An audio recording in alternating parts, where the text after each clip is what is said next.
नमस्कार दोस्तों, स्वागत है आपका इस सीरीज़ में जिसको हम कहते हैं what I learned about investing from Darwin. कल का लास्ट नहीं, परसों का जो लास्ट सेंटेंस था इतना अच्छा लगा था मुझे,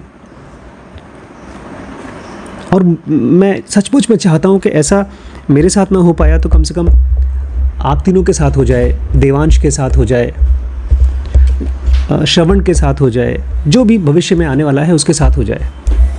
जब चार्ल्स डार्विन अपने घर से लड़ के नहीं, बट उसके पापा कह रहे थे कि ये 2 साल के लिए तुम दुनिया टूर करने जा रहे हो, इससे अच्छा तुम कुछ काम धाम करो। उसको जाना था, घर वाले मना कर रहे थे, बट अल्टीमेटली गया वो। और उसमें क्या हुआ, जब वो 2 साल के लिए दुनिया घूमने गया तो क्या हुआ? It would change the young man.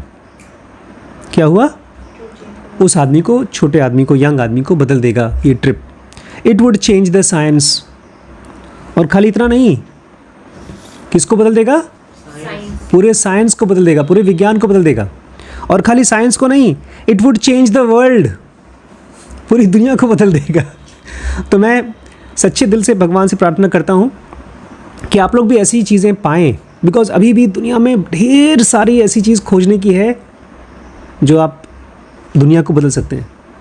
एक फिल्म थी ट्रूमैन शो, उसमें एक आइलैंड था, प्राइवेट आइलैंड। वहाँ पर एक आदमी था, वो बचपन से लेकर के जवानी तक वो अकेला आदमी था जिसको पता नहीं वो फिल्म का हीरो है, उसको खुद नहीं पता।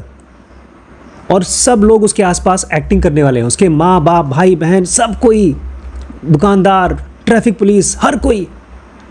स्कूल में जब वो बोलता था टीचर को कि मुझे बड़ा होकर के एक्सप्लोरर बनना है, मतलब कुछ एक्सप्लोर करना है, तो टीचर मैप नीचे उतार कर बोलती है, अरे देखो पूरी दुनिया में सब कुछ तो एक्सप्लोर हो गया, अब कुछ एक्सप्लोर करने की जरूरत नहीं है। क्यों? एक्सप्लोर करेगा तो आइलैंड से बाहर जाएगा। जब भी वो निकलने की कोशिश करता था तो बाहर आर्टिफिशियल तूफान लगा देते थे लोग कि तूफान होगा, डर के मारे वापस आ जाएगा। बट अल्टीमेटली वो गया। तो ऐसे ही आपको भी बाहर की दुनिया में और अपने अंदर की दुनिया में एक्सप्लोर करना चाहिए। मैंने किया, मेरी लाइफ बदली जब मैंने ज़ेनोगा पाया।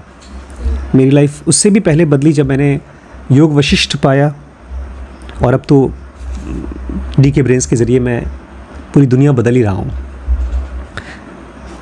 तो आज ऐसा ही एक बड़ा इंटरेस्टिंग सा टॉपिक है, how extremely stupid not to have thought of that.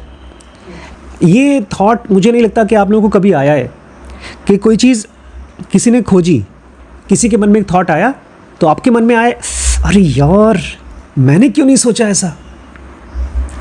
ये एग्जैक्ट थॉट मैंने देखा था।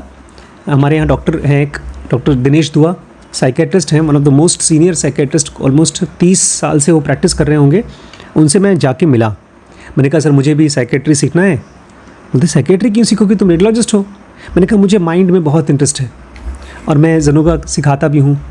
बोलते ये क्या है? तो मैंने बताया कि IES करके माइंड को डिवाइड करते हैं। तुमने पूरा ध्यान से सुना? तो बोलते हैं ये तुमने खुद से सोचा है? क्या बोले? ये तुमने खुद से सोचा है? माइंड को 3 पार्ट में डिवाइड करना, इंटेलिजेंस, इमोशन और इंस्टिंक्ट, ये अपने आप में बहुत बड़ी सोच है। बड़ी बात है। वैसे भी बहुत बड़ी सोच। वो तो साइकेट्रिस्ट हैं। क्या बता रहे? मैंने कहा नहीं सर, मैंने किताबों से पढ़ करके इसको समझा है। तो बड़े इम्प्रेस्ड हुए। लेकिन मुझे उस दिन भी बहुत खुशी थी जब मैंने ये मैथमेटिक्स समझा था। I सेंटर 2 है, E सेंटर 4 है, S सेंटर 8 है। मुझे बहुत पावर महसूस हुई और मुझे ये नहीं फीलिंग आया कि how extremely stupid not to have thought of that. ऐसा मुझे नहीं फीलिंग आई कि मैं कितना पागल हूँ, मैंने क्यों नहीं सोचा। मुझे तो ये खुशी हुई कि कम से कम मुझे समझ में आ गया, यही बहुत बड़ी बात है। तो आज जो हम पढ़ेंगे ना, आपको भी ऐसी फीलिंग आएगी कि इतनी इम्पॉर्टेंट चीज़ खोजी गई है एवोल्यूशन में, और उसी से हम लोग बिज़नेस को भी समझने की कोशिश करेंगे। तो जो लोग बड़े खोजी होते हैं, साइंटिस्ट्स होते हैं, उनको शायद ये थॉट आए कि अरे मैंने क्यों नहीं खोजा। लेकिन आपको इसी बात से खुशी हो जाएगी कि मैंने समझ लिया। मुश्किल है, लंबा है टॉपिक, तो मेरे साथ हिम्मत से, सब्र के साथ रहिएगा। Let's join the young Charles Darwin. आइए यंग चार्ल्स डार्विन को हम ज्वाइन करते हैं, who has embarked on a life altering journey aboard the Beagle. जिसने अपनी ज़िंदगी को बदलने वाली यात्रा बीगल नाम के शिप पर एम्बार्क किया, चढ़ा। उसकी लाइफ बदलने वाली इस यात्रा से। Although Darwin attained fame as a zoologist and botanist, he boarded the Beagle as an enthusiastic geologist. कह रहे हैं कि डार्विन जो बाद में फेमस हुआ वो जूलॉजिस्ट और बॉटनिस्ट की तरह फेमस हुआ। ये दोनों बायोलॉजी की फील्ड है। जूलॉजी पढ़ाई करती है जानवरों को और बॉटनी पढ़ाई करती है पौधों को। तो इस चीज़ का वो फेमस हुआ इस चीज़ के फील्ड में। लेकिन जब वो गया था बीगल पे, उस शिप पे, तो उस समय ये दोनों चीज़ नहीं थी। ये ना कोई डिग्री या पढ़ाई कर रहे थे, वो खाली एक शिप पे गए थे। उस समय ये एक एंथुजियास्टिक जियोलॉजिस्ट थे, बड़े क्यूरियस। जैसे वैभव आजकल एक्सरे दिखा करके, फ़ोटोज़ दिखा कर मुझसे पूछ रहे हैं, वो एंथुजियास्टिक, वो जियोलॉजिस्ट था। नेचर को, जियोलॉजी को, अर्थ को समझने की कोशिश कर रहा था। Darwin's first foray as a scientist was his professor Adam Sedgwick when they tried to map the geology of northern Wales in the summer of 1831. तो डार्विन का जो सबसे पहला फोरे था एक साइंटिस्ट की तरह जिन्होंने खोजना शुरू किया था, वो उनके प्रोफेसर थे एडम सेडविक, जो एक नॉर्दर्न वेल्स नाम की जगह है, 1831 में उसकी मैपिंग कर रहे थे। मतलब ये जगह है, इसको खोज रहे थे, उसकी मैपिंग कर रहे थे। फर्स्ट फोरे क्या होता है? फर्स्ट फोरे मतलब जो पहला साइंटिफिक एक्सप्लोरेशन किया, जो काम किया, पहली चीज़ जो खुद से उन्होंने किया। तो उसमें एडम सेडविक कहाँ से आ गया? विथ हिज प्रोफेसर, उन्होंने अकेले नहीं किया, अपने प्रोफेसर के साथ, एडम सेडविक के साथ में ये काम किया। तो क्या किया था काम? उन्होंने नॉर्दर्न वेल्स, यूके के आसपास में एक जगह थी, उसकी मैपिंग की थी। He tried to map geology of northern Wales. जैसे आप जाएँ बम्बई में, तो बम्बई एक्चुअली 7 द्वीपों का एक समूह था। तो वो पहले कोई जानता नहीं था, बाद में अंग्रेज़ों ने आकर के उसको यूज़ करना शुरू किया as a place for business. क्योंकि उस ज़माने में, अभी भी होता है, बट उस ज़माने में सबसे ज़्यादा इसी से होता था, पोर्ट से काम होता था, शिप से काम होता था। नहीं तो पहले तो सूरत बहुत बड़ा, दुनिया का, इंडिया का सबसे बड़ा जो बिज़नेस सेंटर था वो सूरत था। अब बॉम्बे हो गया, अब तो और भी ढेर सारे शहर हो गए हैं। तो ये मैपिंग किया उन्होंने। नॉर्दर्न वेल्स, अच्छा जियोलॉजी नहीं, नॉर्दर्न वेल्स मतलब ये WALES, वेल्स जगह है बेटा। और इसकी मैपिंग क्या होगी बताओ, एक मछली की? शायद वो कहाँ कहाँ ट्रैवल करती हो, ऐसा हो, बट ये नॉर्दर्न वेल्स जगह है, नॉर्थ वेल्स। हाँ, अगर आपको यहाँ से जाना है तो 14 घंटे 55 मिनट में फ़्लाइट पहुँचा देगी आपको। खूबसूरत जगह है। चलें? आज नहीं चलेंगे, बाद में चलेंगे, ठीक है? एग्ज़ाम है शनीश का।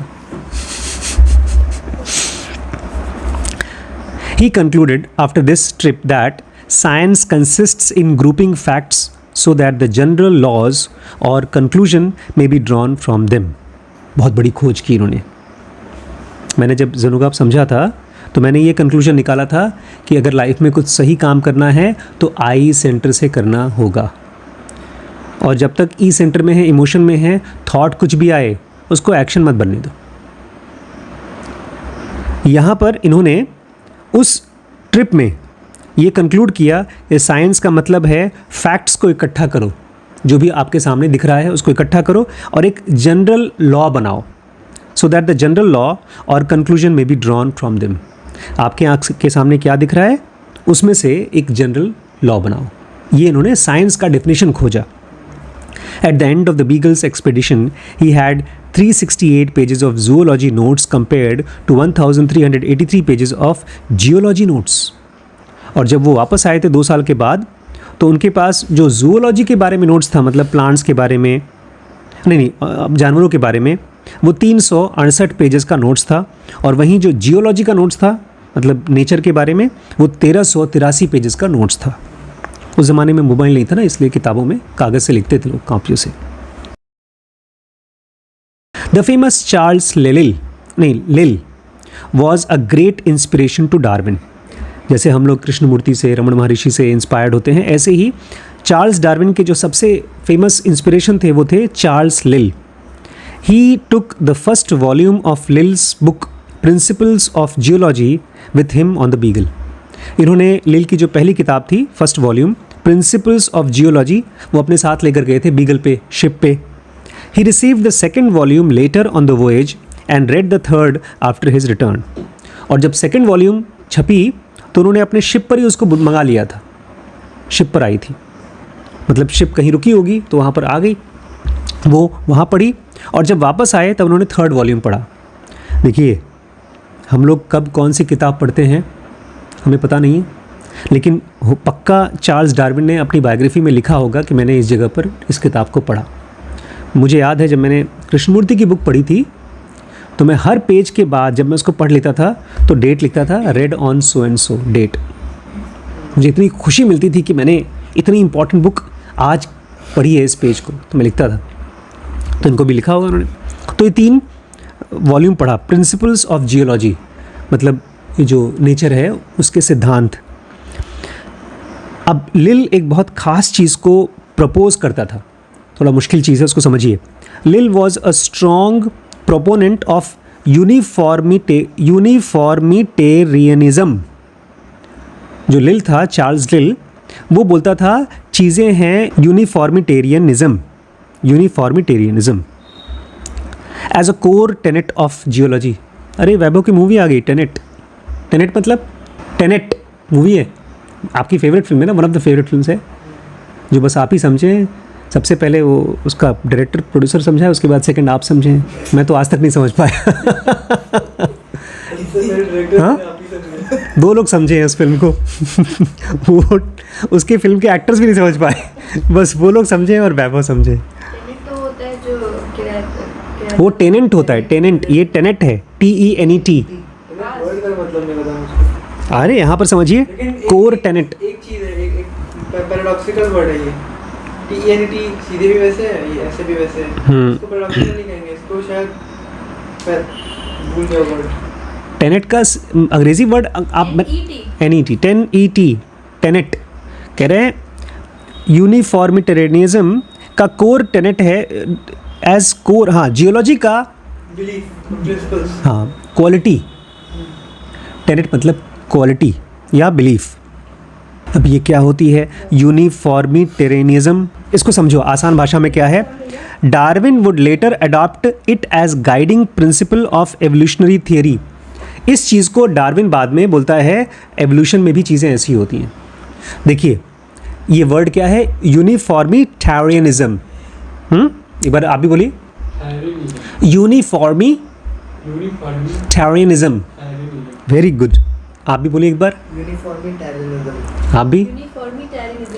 यूनिफॉर्मिटेरियनिज्म। हाँ, देखिए अब कोई ऐसी चीज़ है जो बड़ी इंपॉर्टेंट चीज़ है और लिल का स्ट्रॉन्ग प्रोपोनेंट था। ये बड़ी इंपॉर्टेंट चीज़ है। अब ये क्या है सुनिए, क्योंकि इसी को चार्ल्स डार्विन ने अपने पूरी थियरी में बताया, एवोल्यूशनरी थियरी में। क्या है? Uniformitarianism claims that all significant changes on earth result from slow and steady natural process operating over millions of years.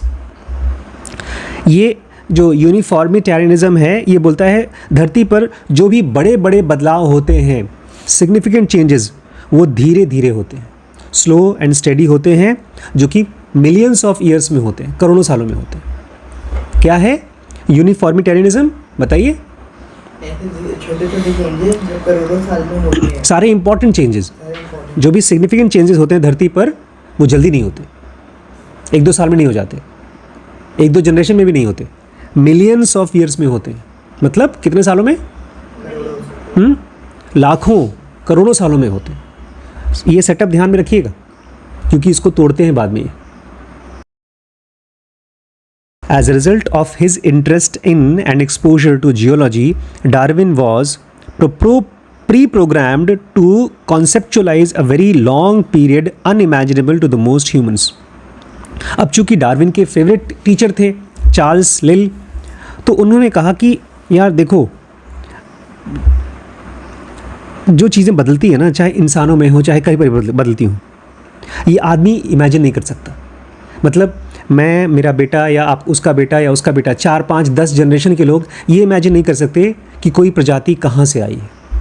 एक सांप कौन से पुरानी वाली जनरेशन से आई है, कौन सी पुरानी वाली स्पीसीज से आई है, हम लोग इमेजिन नहीं कर सकते, क्योंकि हो सकता है हमारी स्पीसीज सांप की स्पीसीज के बाद आई हो। समझ में आ रहा है? अच्छा। He was also first to comprehend the importance of deep time in evolution. और ये पहले आदमी थे डार्विन जो समझ पाए इम्पॉर्टेंस ऑफ डीप टाइम, गहरे समय का इम्पॉर्टेंस एवोल्यूशन में।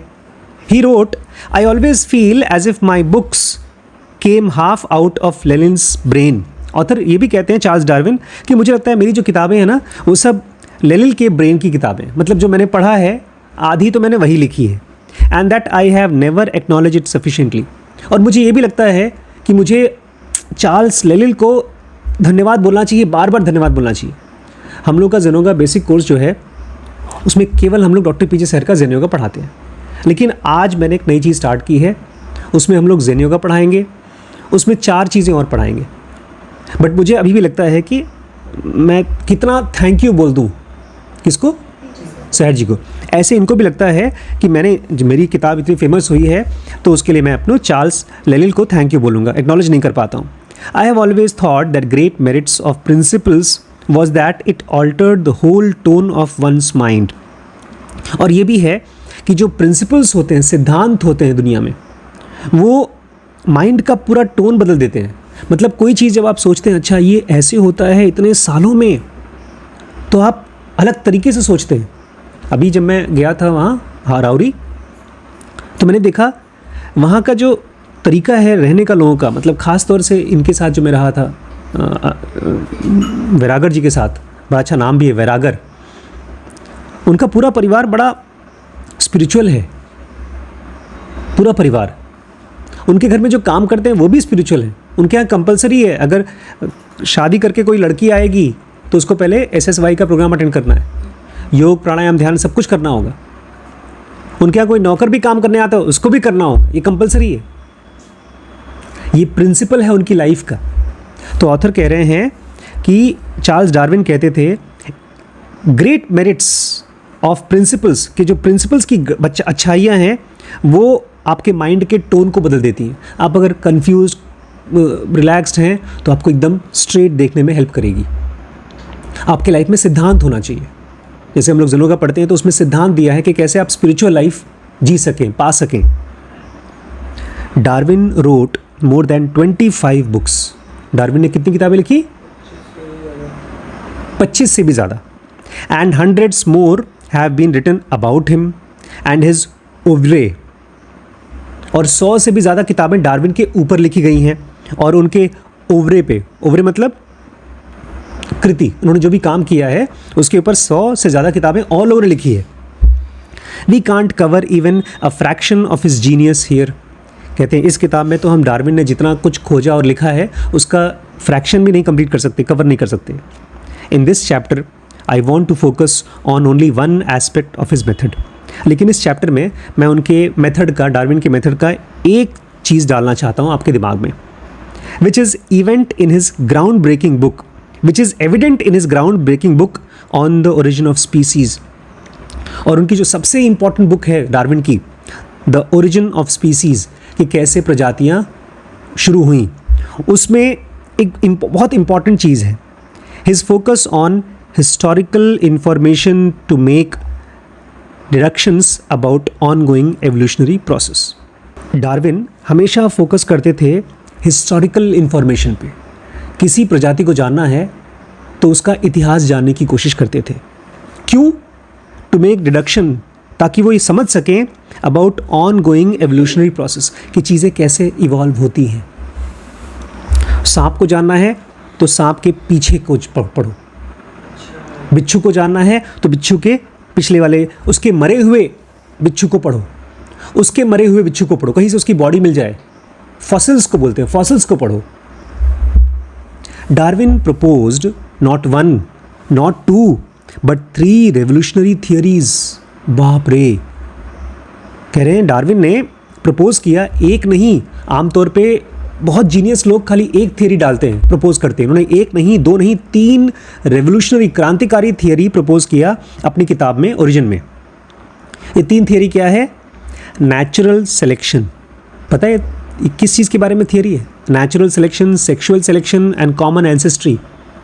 जब मान लो आप 4 बच्चे हमारे हैं, मैं तो राजा नहीं हूँ, मान लो मैं राजा हूँ, पूरे लखीमपुर का या लखनऊ का राजा हूँ, और ये पूरा का पूरा राजपाट मेरे पास है, तो मेरे मरने के बाद कौन क्या बनेगा? उत्तराधिकारी कौन बनेगा? युवराज कौन बनेगा? किसको बनाऊँ? शिरीष को, वैभव को, देवांश को या गरिमा को?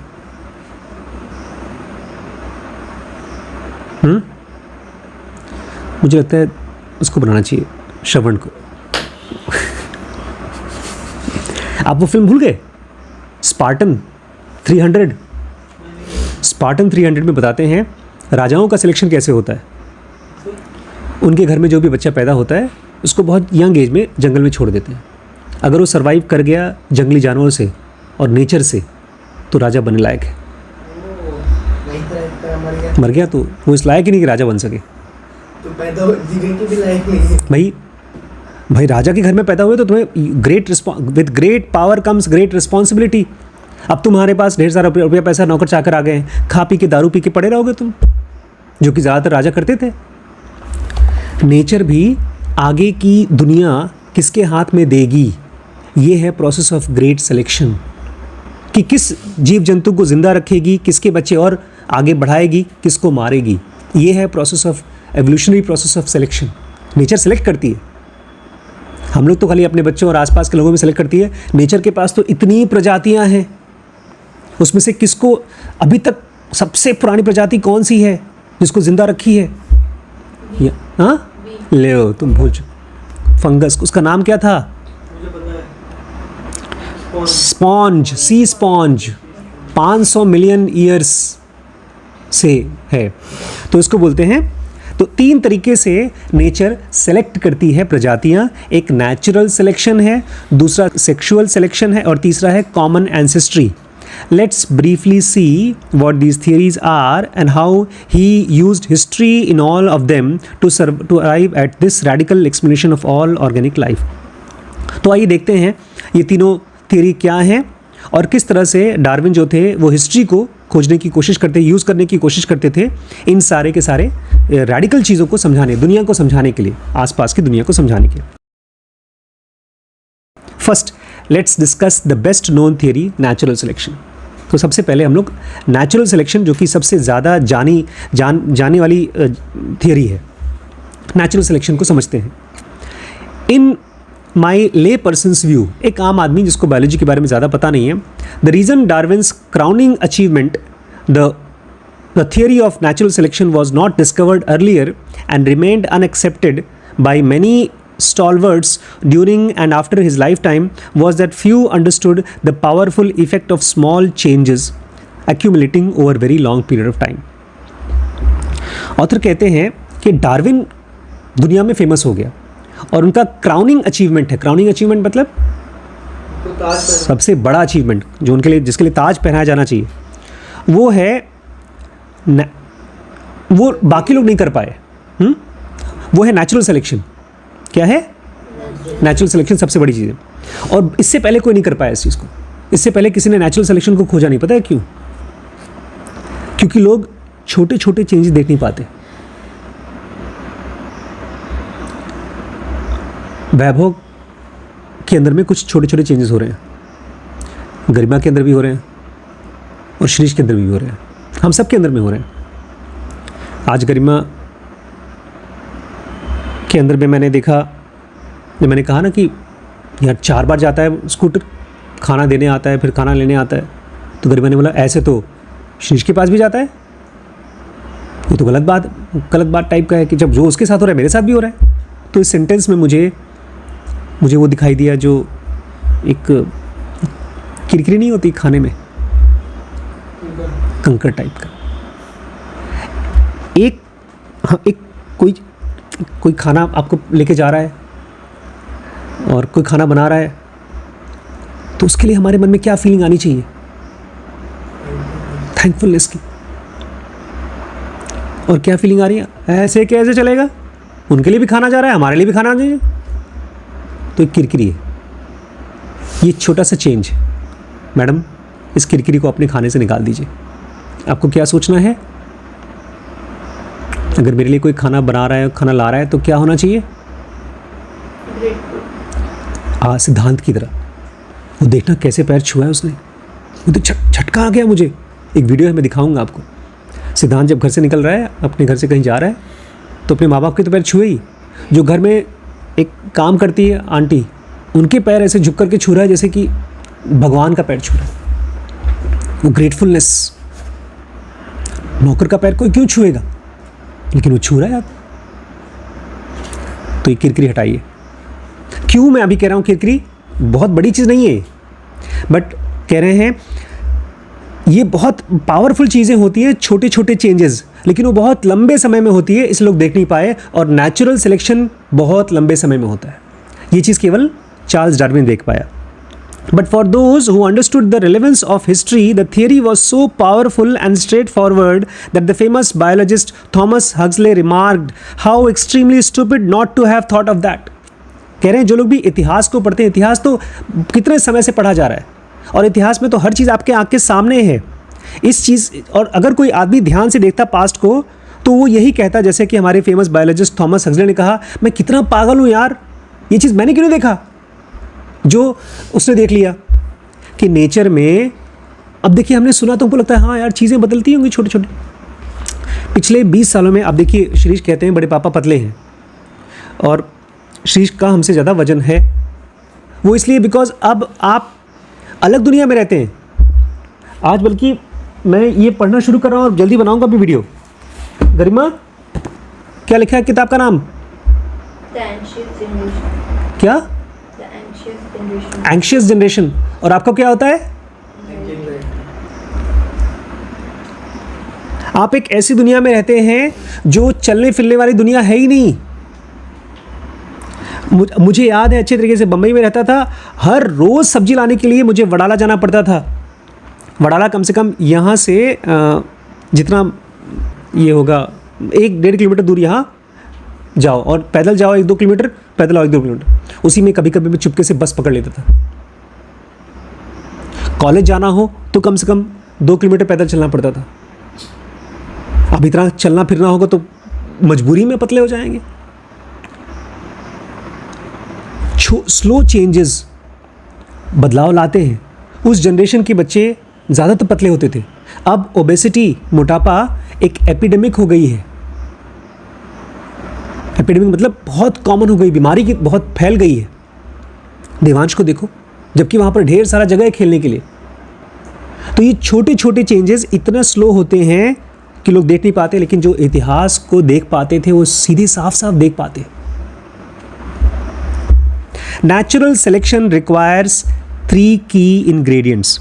नेचुरल सिलेक्शन मतलब नेचर जिस चीज़ को डिसाइड करता है कि ये आगे होगा, ये क्वालिटी आगे की स्पीसीज में होगी, इसमें 3 चीज़ें होनी चाहिए। First, there needs to be random variation among the progeny of an organism. जब भी एक आदमी का 3 बच्चे होते हैं, 2 बच्चे होते हैं, तो उसमें वेरिएशन होना चाहिए। एक गोरा, एक काला, एक पतला, एक मोटा, एक इंटेलिजेंट, दूसरा कम इंटेलिजेंट, ऐसे नेचुरल वेरिएशन होना चाहिए। सबसे पहली चीज़ ये। Note the word random. और यहाँ ध्यान रखिएगा, नेचर कोई प्लान करके नहीं करता कि ये मेरा फेवरेट बच्चा है, इसको मैं इंटेलिजेंट बना दूँ, इसको मैं बेवकूफ़ बना दूँ। नहीं, रैंडम है, किसी को कुछ भी बनाता है nature. Variation does not seek any गोल। हम लोग सोचते हैं भगवान जब कुछ करता है ना, सोच समझ के करता है, लेकिन नेचर जब वेरिएशंस करता है, बदलाव करता है, उसका कोई गोल नहीं है।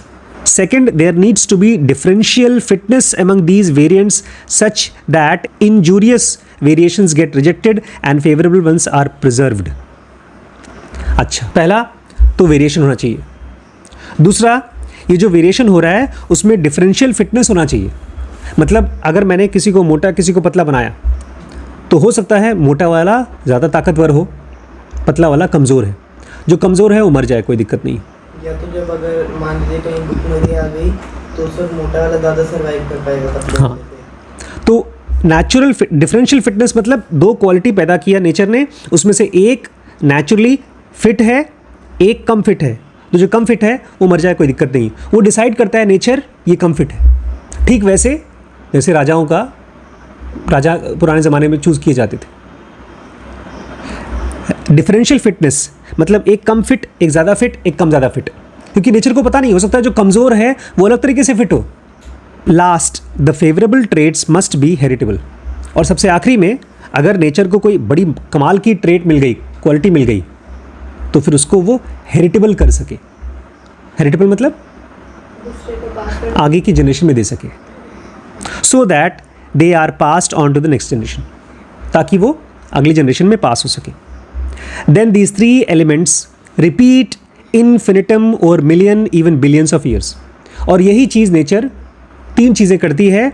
सबसे पहले रैंडम वेरिएशन करेगी, उसके बाद डिफरेंशियल फिटनेस रखती है, और जो चीज़ उसको अच्छी लगती है क्वालिटी, उसको क्या करती है, इनहेरिट करती है।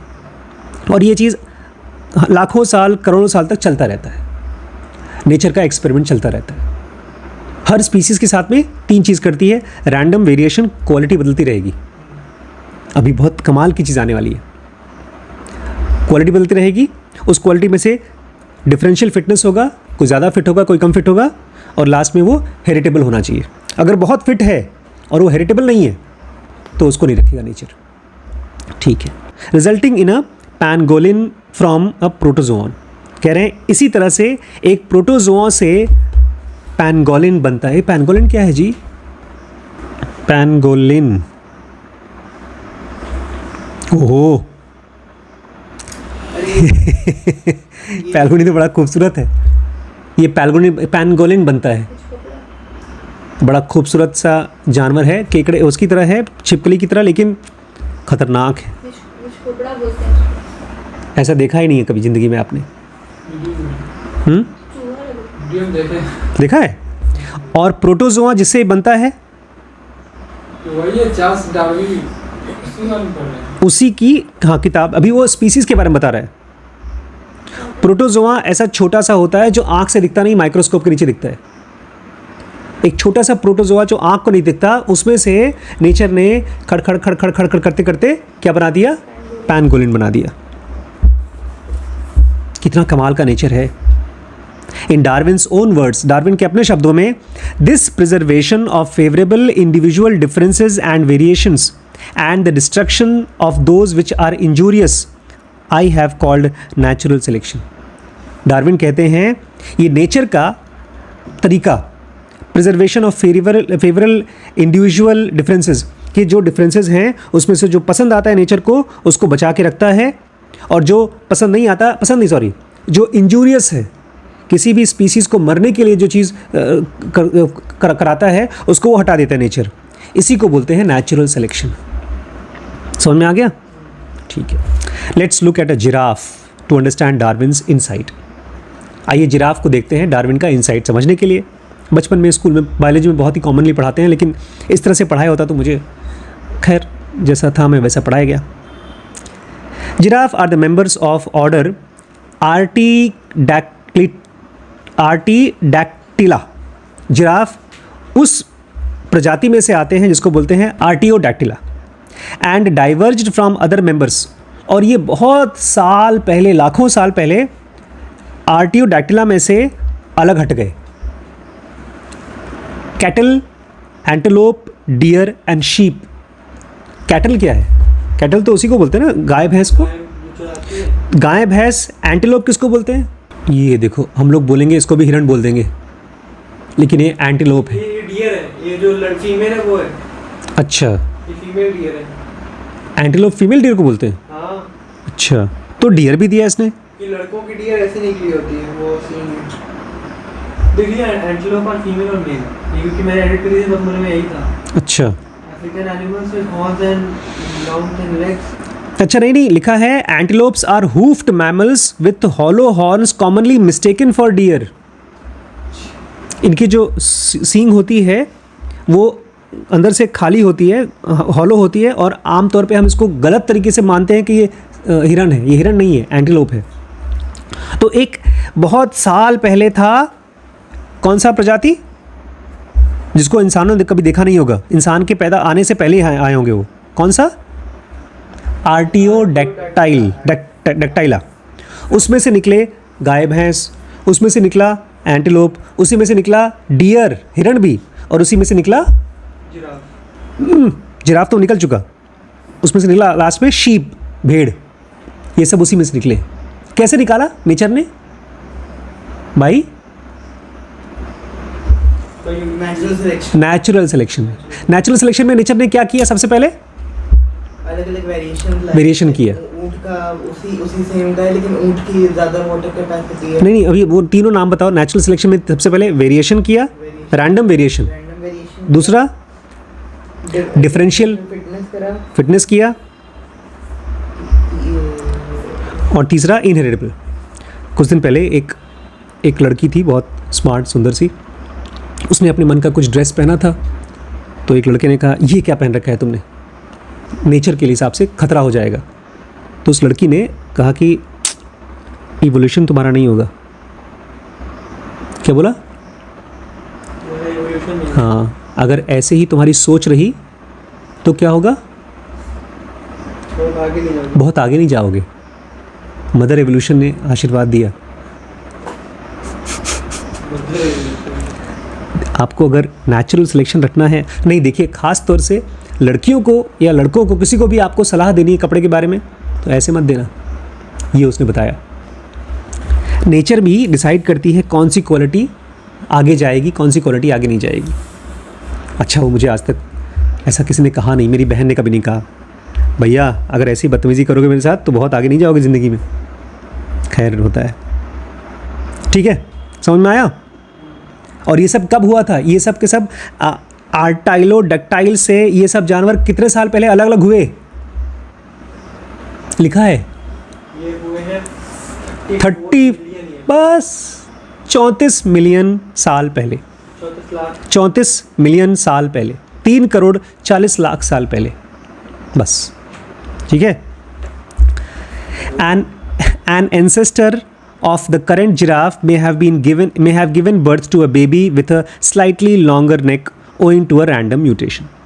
कह रहे हैं जो जिराफ अभी आप देखते हैं, जिराफ, उसकी जो एंसेस्टर थी आर्टाइलोडक्टाइल, उसने अपने बच्चों में एक बच्चे को ऐसा बनाया होगा जिसकी गर्दन थोड़ी सी, बहुत ज़रा सी ऊंची होगी, लंबी होगी। There was no reason for this mutation, और इसके पीछे कोई वजह नहीं था। The animal was not looking to grow longer neck, वो जो जानवर था वो अपनी गर्दन ऊंची नहीं करना चाहता था। इट जस्ट हैपेंड, ये खाली हो गया। This long necked creature may have had better nutrition on reaching adulthood than its herbivore competitors because it could reach taller trees to eat more succulent shoots and leaves. अब जैसे बच्चों में जो लंबा है वो ऊंचा वाला बर्तन उठा करके निकाल के खा सकता है किचन में से, तो ऐसे ये जो आर्टाइलोडक्टाइल आया, उसका बच्चा थोड़ा लंबा बच्चा आया, तो बाकी जानवरों से, जो बाकी उसके भाई बहन हैं, उनसे उसको ताकत मिल गई। कैसे? एडवांटेज मिल गई। कैसे? जो ऊंचाई पर पौधे थे, पेड़ थे, पत्ते थे, उसको खाने में उसको फ़ायदा हो गया।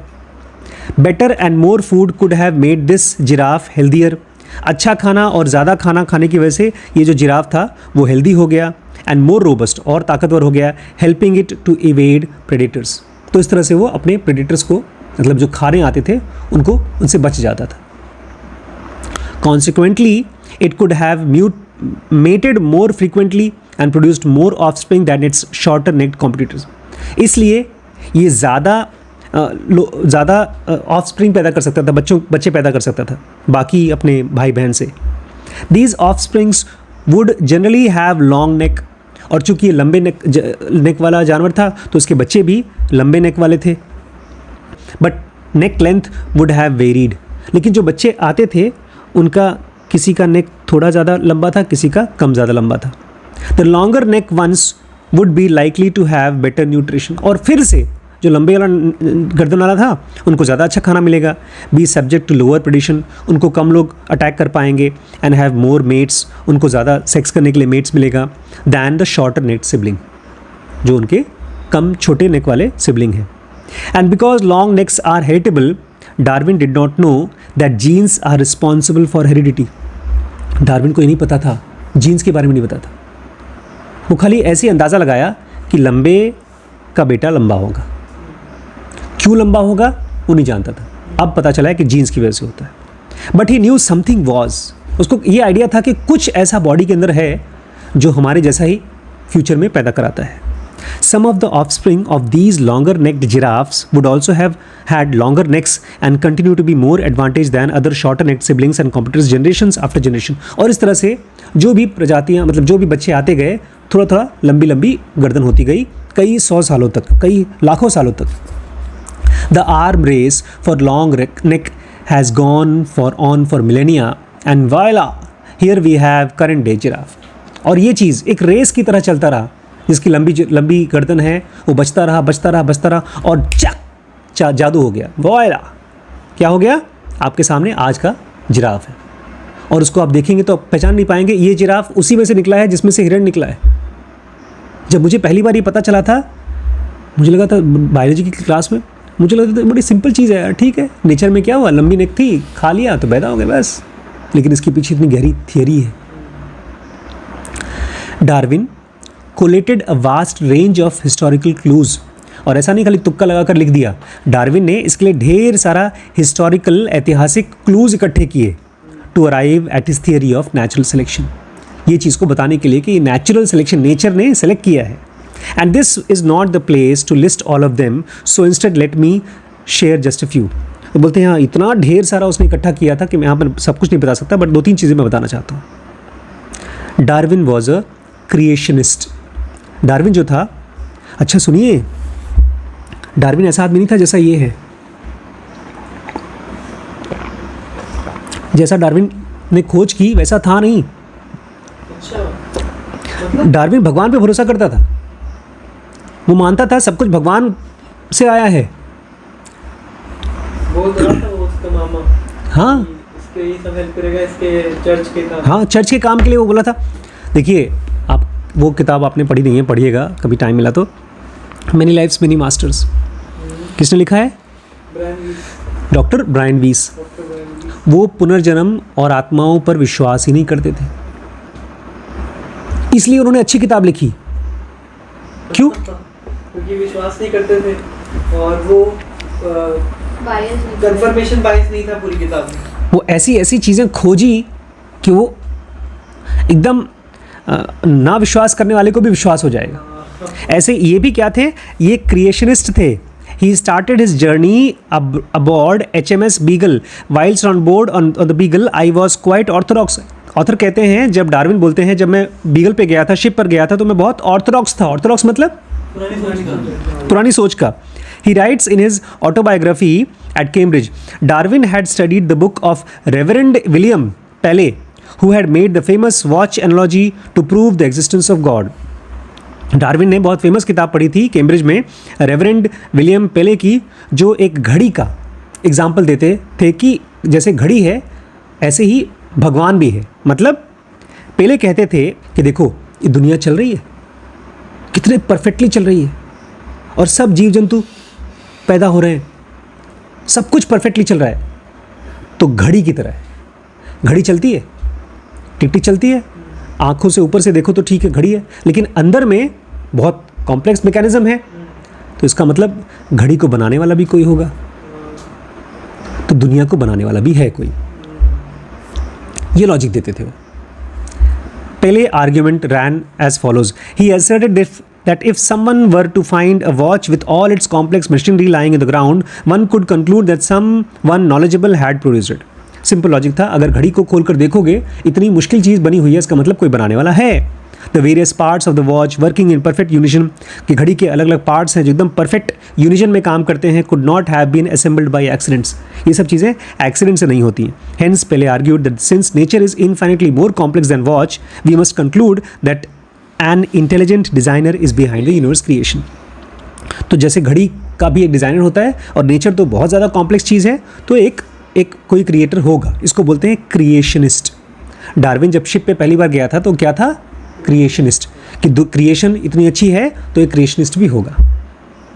As Darwin sailed around the world observing nature, collecting specimens and writing copious notes, he started harbouring doubts. पहले मुझे याद है अच्छे से, वो दिन मुझे अच्छे से याद है, पापा मुझे मार रहे थे क्योंकि मैं चला गया था घर से ध्यान सीखने के लिए. पापा बोलते हैं ध्यान सीखने की ज़रूरत ही क्या है, मेडिटेशन सीखने की ज़रूरत ही क्या है, जब घर में तुम्हारे पास भगवान बैठे हैं. बोलता था भगवान ये आपके भगवान नहीं है। मुझे मंदिर लेकर गए, बोलते ये भगवान नहीं है। मैंने गणेश जी की मूर्ति उठाई, मैंने कहा भगवान है, से फेंक दिया। भगवान है तो अपने आप को बचाएं, एक थाक करके खींच के मारे हमको। बोलते नहीं भगवान ने मुझे बोला है मारने के लिए। काल में थापड़ खा के चुपचाप चले आया, मैं सच नहीं की। मेरा अपना बिलीफ और स्ट्रांग हो गया कि इन लोगों को कुछ नहीं पता, ढेले की अकल नहीं पापा को। दिमाग खराब हो गया इसका, जब खाए बिना मरेगा तब पता चलेगा इसको। आपका तो यही पॉइंट था कि पत्थर में विश्वास रखो आप लोग। हाँ मेरा पॉइंट सिंपल सा ये था, वही पत्थर पैर और वो लॉजिक क्यों मेरा टूटा। मैं क्यों विश्वास, पापा लोग विश्वास करते थे, मैं क्यों नहीं करता था? बिकॉज जब भी कुछ भगवान से मांगो भगवान देते नहीं थे, एग्जाम में पास नहीं कराते थे, गर्लफ्रेंड नहीं दिलाते थे। कभी पापा मम्मी अगर गए हैं और वापस आए और मैंने कोई चोरी चपारी की है, कुछ सीक्रेटली चोरी की है, तो कम से कम बचाते नहीं थे। जब भगवान है तो सब करें, कभी किया ही नहीं। उसका मतलब no God in this perfect world. ये बेचारा शुरू किया था तो विश्वास करता था भगवान के ऊपर, लेकिन जब शिप पे गया तो उसका विश्वास, ही स्टार्टेड हार्बरिंग डाउट्स, उसको भगवान में डाउट आना शुरू हो गया। Then 1832 he found his first fossil remaining in Argentinian bay called Punta Alta। और फिर 1832 में उसने पहला फॉसिल देखा। फॉसिल क्या होता है? फॉसिल मिट्टी नहीं, जो भी बरीड चीजें होती हैं, जो दफन होती जाती है नीचे धरती के, उसको कहते हैं फॉसिल। फॉसिल मतलब किसी चीज, पुरानी मिट्टी। फॉसिल मतलब किसी एक चीज का अवशेष। मान लीजिए आज से 1 करोड़ साल पहले कोई जानवर मरा हो और वो नेचर में जाकर ऐसे दब गया हो, बचा हो, उसी रूप में बचा हो। डायनासोर के फॉसिल्स मिले हैं। फॉसिल फ्यूल होता है, जब हम ढेर सारे लोग मर जाते हैं, पेड़ पौधा इंसान जब मर जाते हैं और जब ज़मीन में दफन रहते हैं, उसमें से फिर पेट्रोल बनता है, कोल बनता है। तो ये पहली बार 1832 में उन्होंने फॉसिल देखा अर्जेंटीनियन बे पे, पुंटा आल्टा में। नहीं, पुंटा आल्टा उसका नाम था। The fossilised thigh bone and teeth seem to be from an extinct giant sloth. और जो उन्होंने देखा ना, एक बहुत बड़ा सा जानवर था, जायंट स्लॉथ था।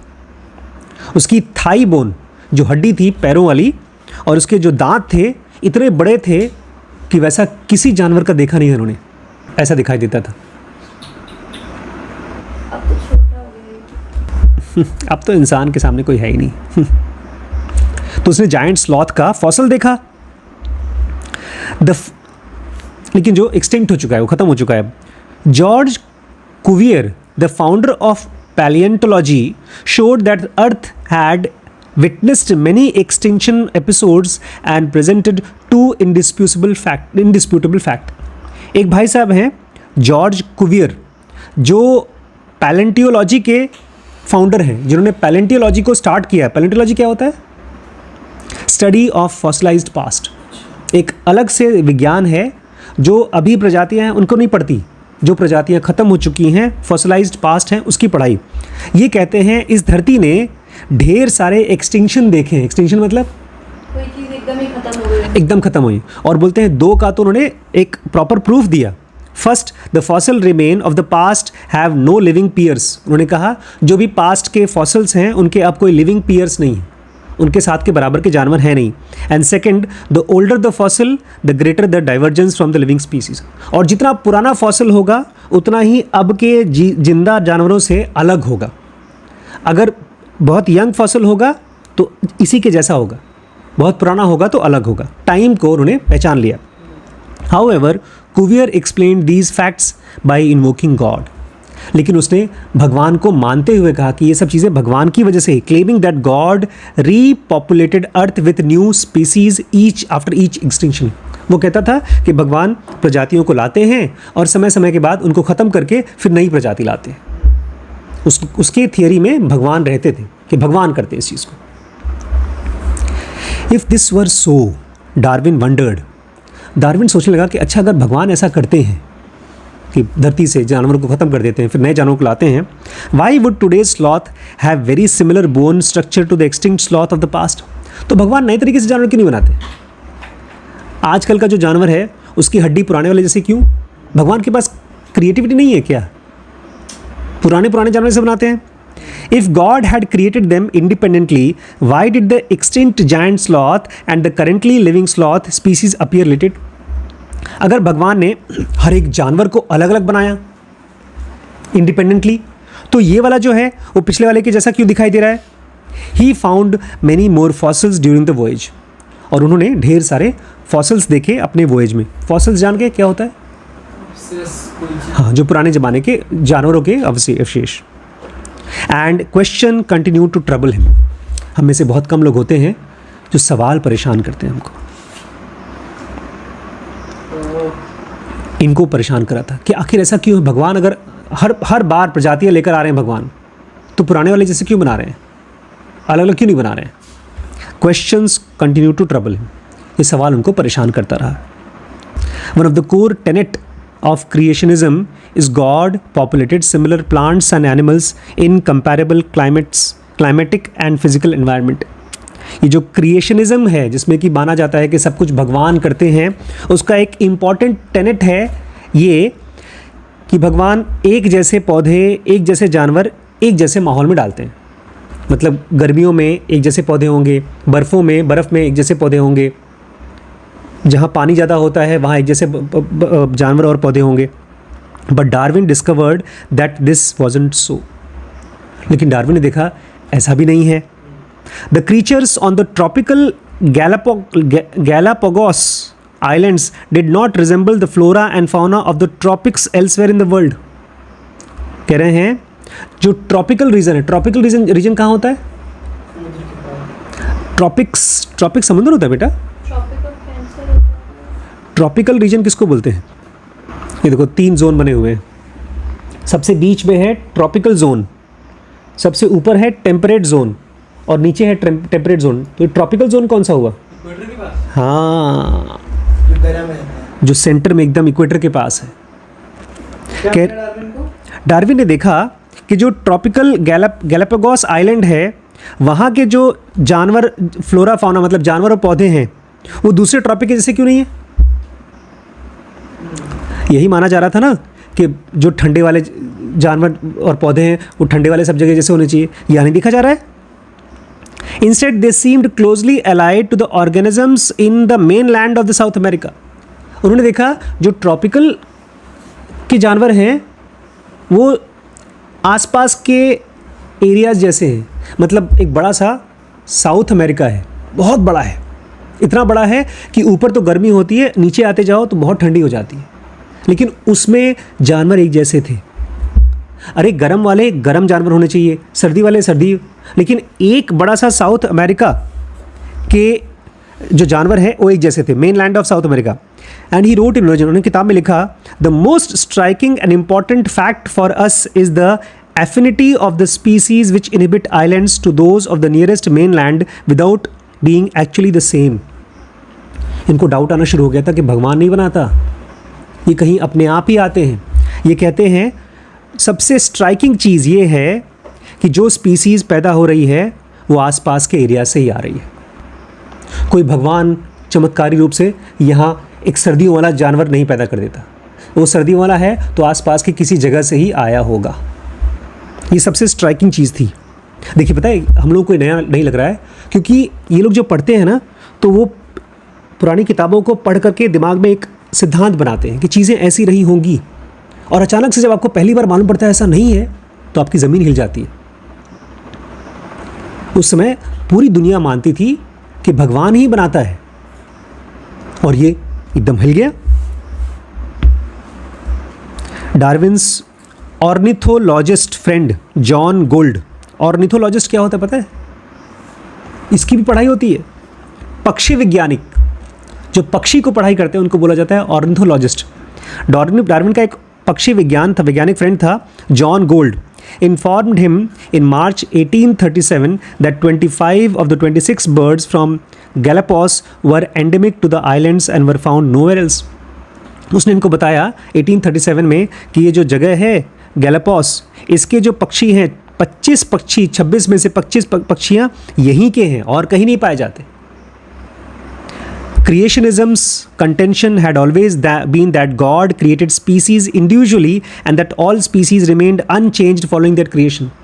ये जो माना जाता था भगवान जब बनाते हैं तो भगवान ऐसी चीज़ बनाते हैं जो कभी बदल नहीं जाती, भगवान ने बनाए भाई, they remain unchanged. But then how did one explain the diversity of Galapagos bird species?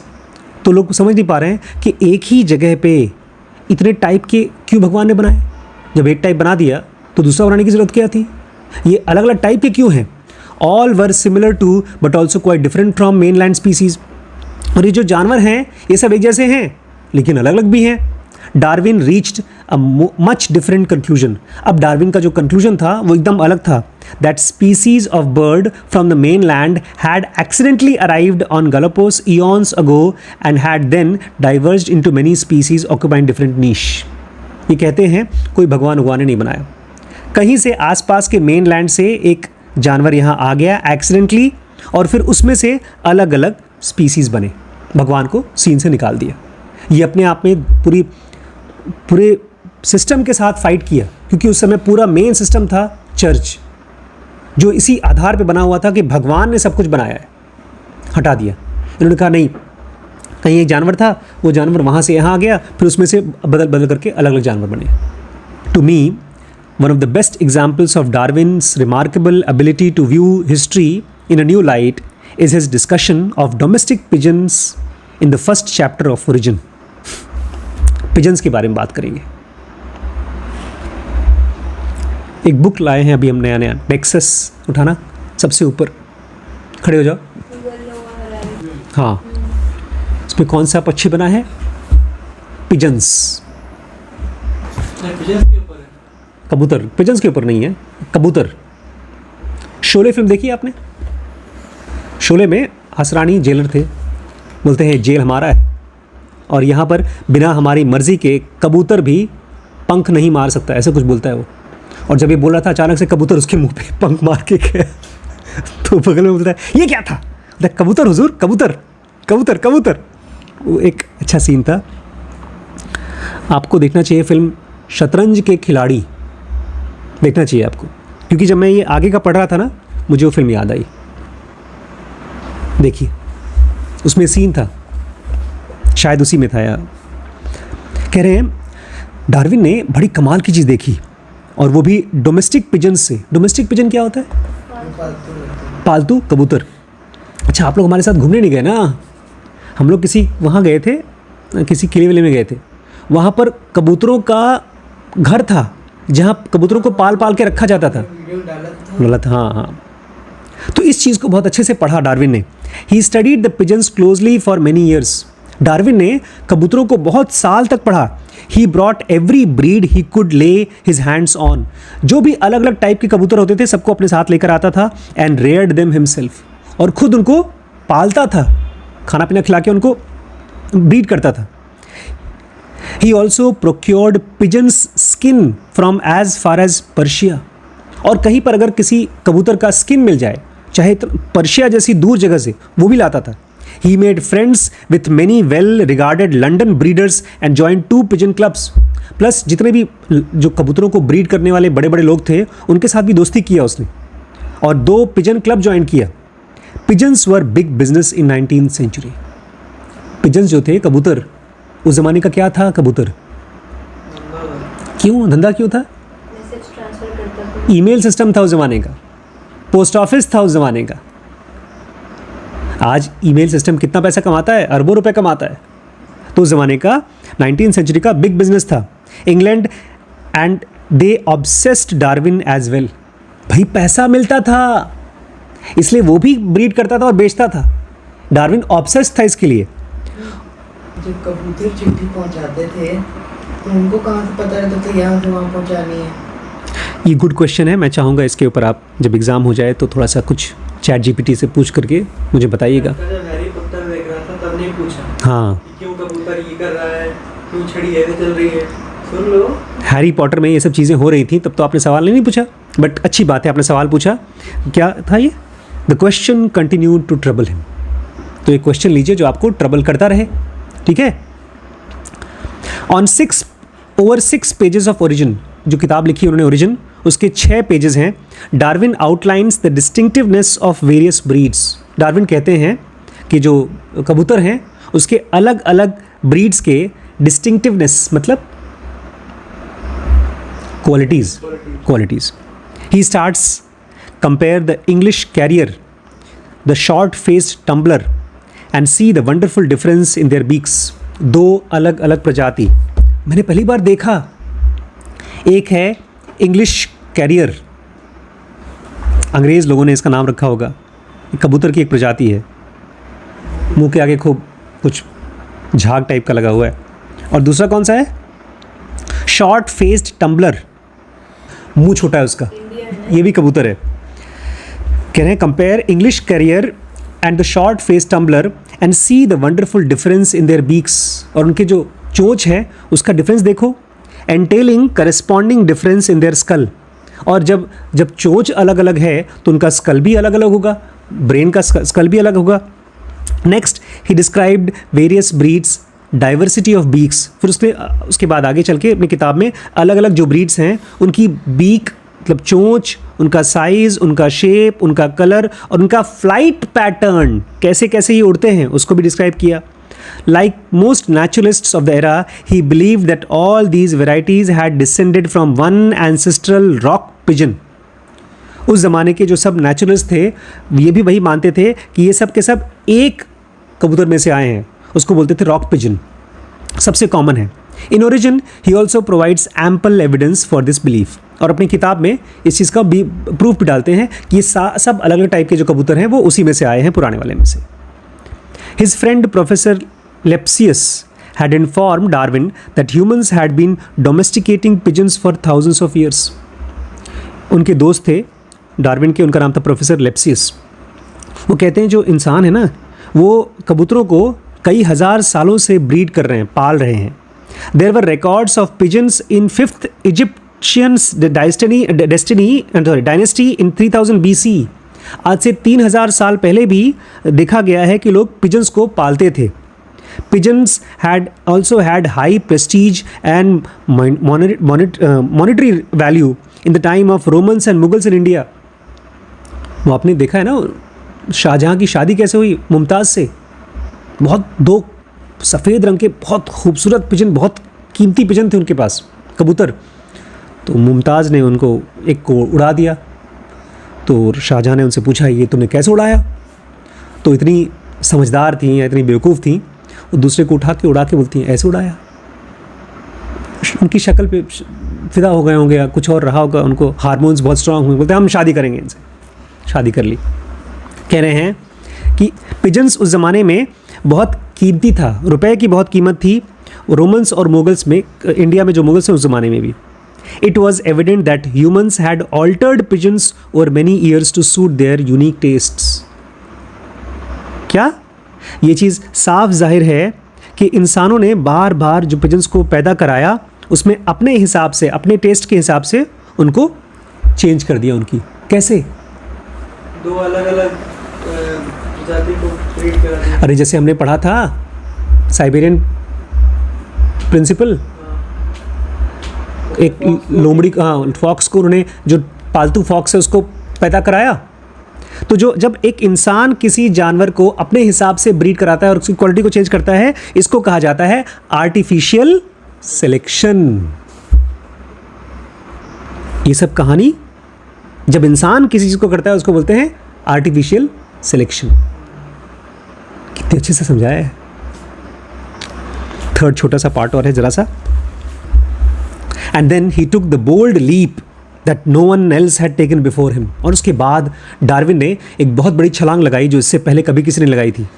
He asserted, उसने कहा हाँ, slow though the process of selection may be, if a feeble man can do much by his powers of artificial selection, I can see no limit to the amount of change, to the infinite beauty of the infinite complexity of the co-adaptations between all organic beings, one with another and with their physical conditions, which may be affected in long course of time by nature's power of selection.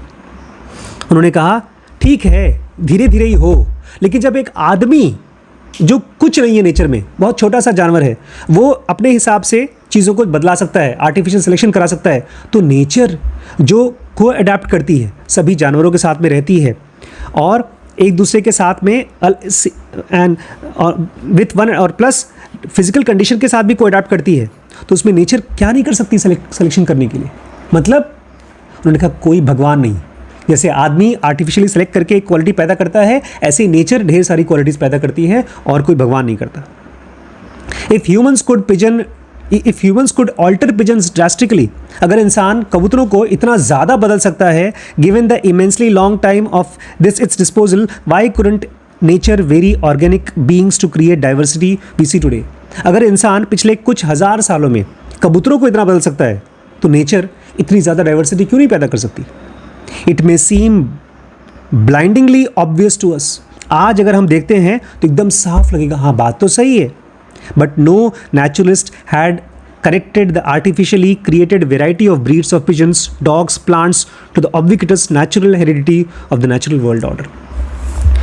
उस ज़माने में कोई भी naturalist जो कि देख रहा है कि आदमी ब्रीड करता है कबूतरों को, कुत्तों को, पौधों को, जब से मीनाक्षी आंटी हैं उनके यहाँ तो बताते हैं, जो आपके पहले हमारे जब छोटे थे ना, काबुली चना नहीं आता था, मिलता ही नहीं था, बहुत मोटे मोटे चने खाते थे हम लोग, यही जो काला चना आता है, छोले वाले चने अब मिलते हैं, इसको आर्टिफिशियली ब्रीड किया गया है। ऐसे ही ढेर सारी पौधों को ब्रीड किया गया। पहले आम के बहुत प्रजातियां नहीं आती थी, अब तो देखो दसियों प्रजाति आती हैं। तो कह रहे हैं, तो जब आदमी खुद आर्टिफिशियली इतना ब्रीड कर सकता है, तो natural heredity of the world, natural order की आप क्यों नहीं मान सकते कि ये सब चीज़ नेचर ने अपने हिसाब से ब्रीड किया है? तो तीन तरीके से एक बताया नेचुरल सिलेक्शन, दूसरा अभी दोनों बाकी बताया नहीं है, आर्टिफिशियल सिलेक्शन बताया। तो ये था आज का चैप्टर, इसका नाम है कितना पागल हूँ मैं, how extremely stupid not to have thought of that. इसमें कोई बिजनेस के बारे में नहीं बताया, खाली पास्ट में इन्होंने ये एक तरह से चैप्टर को डेडिकेट किया है डार्विन के काम को। बट मुझे बड़ी खुशी है कि ये मैं समझ पाया, इतने अच्छे से मैं पढ़ पाया इसको। ठीक है, मैंने कबूतर का ड्राइंग करने की कोशिश की, लेकिन बहुत ही बेकार कबूतर बना मेरा इंग्लिश कैरियर। ठीक है, कल पढ़ेंगे हम the puzzle of the peacock's tail. कबूतर नहीं, पीकॉक, मोर की पूंछ के पजल। और फिर जल्दी इसको बिजनेस के साथ जोड़ेंगे। मोर की पूंछ का रहस्य।